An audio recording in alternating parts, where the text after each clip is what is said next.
So there we go. That's the end piece with the, as I said, rather useless safety device. I'm going to look at disabling that altogether.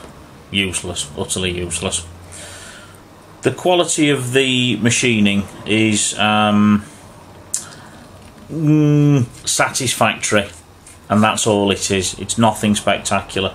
For example, there's no reason at all there for that end cap to come off, none whatsoever, but it does, and that only makes me think that they do that because they know that there's problems with this stupid safety device. There we go, that's the end cap, and here itself is the actual laser. Now, there we go, the label. Mine was manufactured on September 2009, which means that basically it's been sat in a warehouse for 11 months. On and off switch just here, and just above it is a tiny little red LED that indicates when the laser is on, because obviously the enormous green beam and enormous green dot coming out of the aperture isn't sufficient to tell you that the laser is turned on. Once again, pointless feature, quite frankly, pointless feature.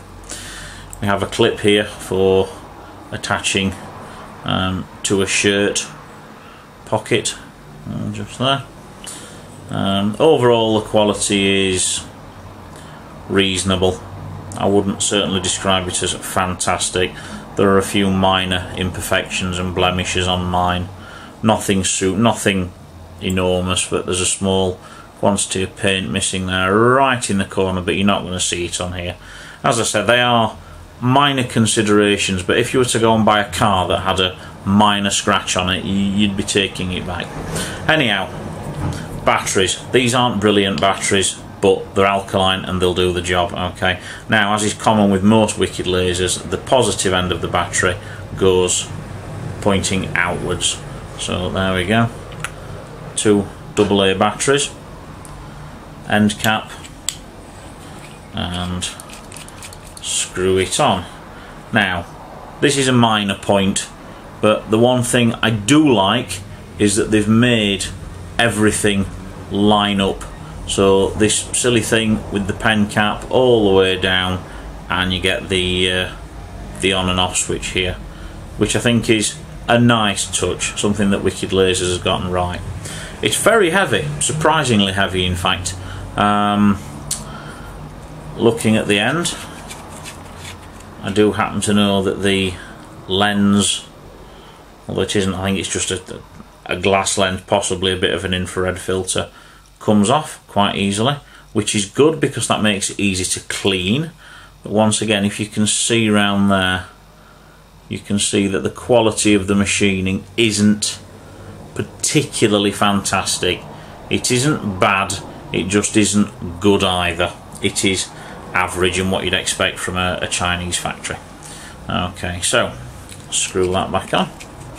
There's no O-ring or anything to seal that, which I think is a bit of a bad omission. Right, there we go. So let's I'm just going to point it in the sky, and as you can see, look, the LED is working, indicating that the beam's firing. Now, I am acutely aware that a laser of this power is more than capable of damaging the CMOS in my camera, but as you can see, look, you can see that there's a beam there. This is bright daylight. It's 4 o'clock in the afternoon here. It's a reasonably sunny day, and as you can see in daylight, that's a very, very visible beam indeed. I'm just wondering if I've got anything I can burn. Little bit of something that the laser came with, so I'll put that there. I'm going to zoom in to that little bit just there, and let's see if we can get any sort of burning going on. And I don't know whether you can see that. I can see it here. I can smell it as well. There's quite a bit of smoke coming off. So it is, and I doubt you will be able to see this, but it has just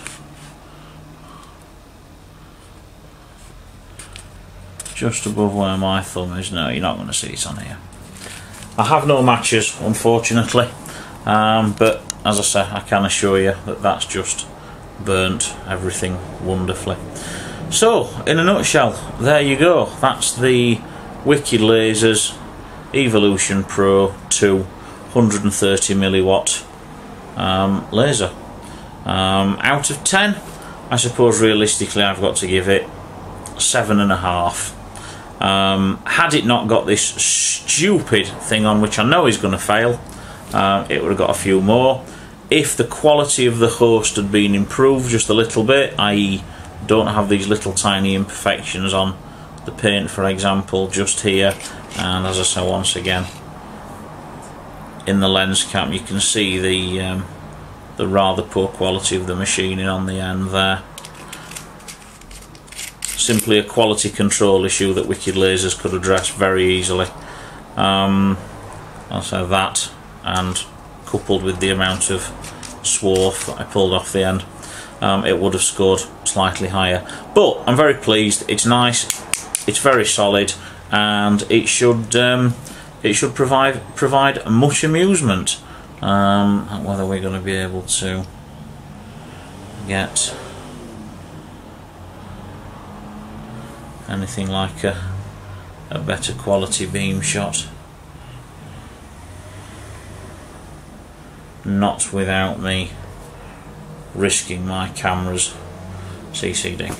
But there you go. Wicked Lasers. Thanks for watching.